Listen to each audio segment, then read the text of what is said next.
ایک ٹولہ جو اہل بیت اطہار کا مخالف تھا، انہوں نے منصوبہ بندی کی کہ ہم سرکار امام حسن کی دعوت کرتے ہیں، جب وہ تشریف لائیں گے تو ہم ان کی خدمت میں ہیرے جواہر پیش کریں گے، اگر وہ رد کر دیں گے تو ہم کہیں گے کہ آپ نے ہمارا دل توڑ دیا۔ اللہ کے رسول صلی اللہ علیہ وسلم نے تو کسی کا دل نہیں توڑا، انہوں نے تو ہمیشہ اگر کسی نے ہدیہ پیش کیا ہے تو قبول فرمایا، آپ نے قبول نہیں کیا۔ اگر وہ ہمارے ہیرے جواہر قبول کر لیتے ہیں تو ہم کہیں گے تمہارے بڑوں نے تو دنیا کو طلاقیں دے رکھی ہیں، الفقر و فقری کا ان کا اعلان ہے، دولت کو قبول کر رہے ہیں۔ یہ منصوبہ بندی کر کے کچھ لوگ سرکار امام حسن کی خدمت میں دعوت کے لیے حاضر ہوئے، آپ نے ان کی دعوت کو قبول فرمایا۔ اس علاقے میں اعلانات ہو گئے کہ فلاں تاریخ کو مولا کائنات کے بڑے صاحبزادے امام حسن تشریف لا رہے ہیں، مخدومہ کائنات کے لخت جگر تشریف لا رہے ہیں، اور امام حسین کے بڑے بھائی تشریف لا رہے ہیں۔ اب یہ اعلانات تو سب لوگوں نے سنے۔ اس علاقے میں ایک اہل بیت اطہار کا دیوانہ، زہرا پاک کے بچوں سے پیار کرنے والا موچی بھی رہتا تھا، اس نے بھی اعلان سنا۔ اس نے فیصلہ کر لیا کہ جب آپ تشریف لائیں گے آپ کی خدمت میں تحفہ پیش کروں گا۔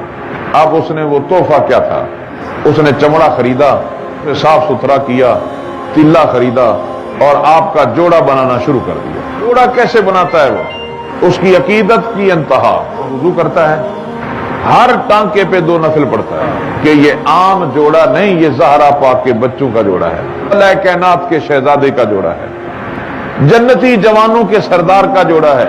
اس کی بیوی کہتی ہے کس کا جوڑا تیار ہو رہا ہے؟ اتنی محنت، نوافل بھی پڑھتے ہیں اور دن رات لگ کے یہ جوڑا تیار کر رہے ہیں۔ اس نے کہا بھاگ جاگ گیا، ہمارا مقدر بیدار ہو گیا، ہماری بھوک ختم ہو گئی، کی نعتیں اور رحمتیں برسیں گی ہم پہ۔ کیا ہوا؟ کہا یہ عام جوڑا نہیں، یہ مخدومہ کائنات کے شہزادے کا جوڑا ہے۔ اب منافق بھی انتظار میں تھے اور اہل بیت اطہار کے عاشق بھی انتظار میں تھے۔ اس نے جوڑا اٹھایا، سینے سے لگایا اور چلتا جا رہا ہے۔ 2-4 قدم چلا تو اس نے کہا کہ یہ جوڑا نیچے ہے، جوڑا چوما اور سر پہ رکھ لیا۔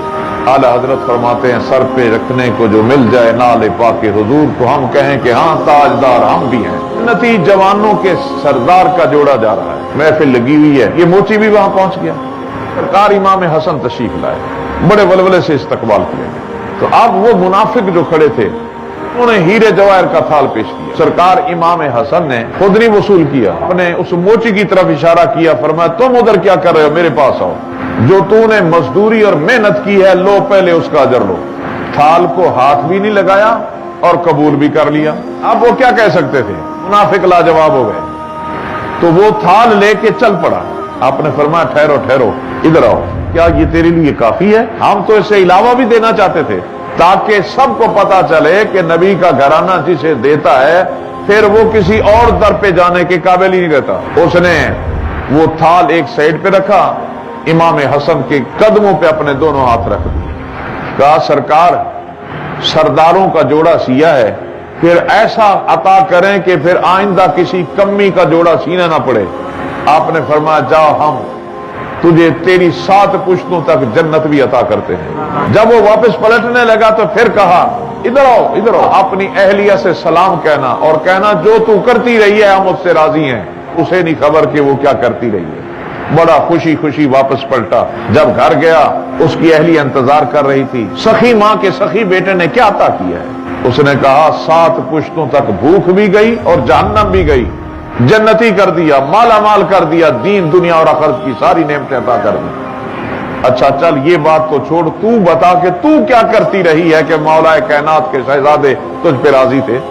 اس کی آنکھوں میں آنسو آ گئے۔ کہا کیا ہوا؟ کہا سخی لجپال کہتے تھے کہ اب میرا سلام اپنی بیوی سے کہنا اور اسے کہنا کہ ہم تجھ پہ بھی راضی ہیں۔ کہا تو کیا کرتی رہی؟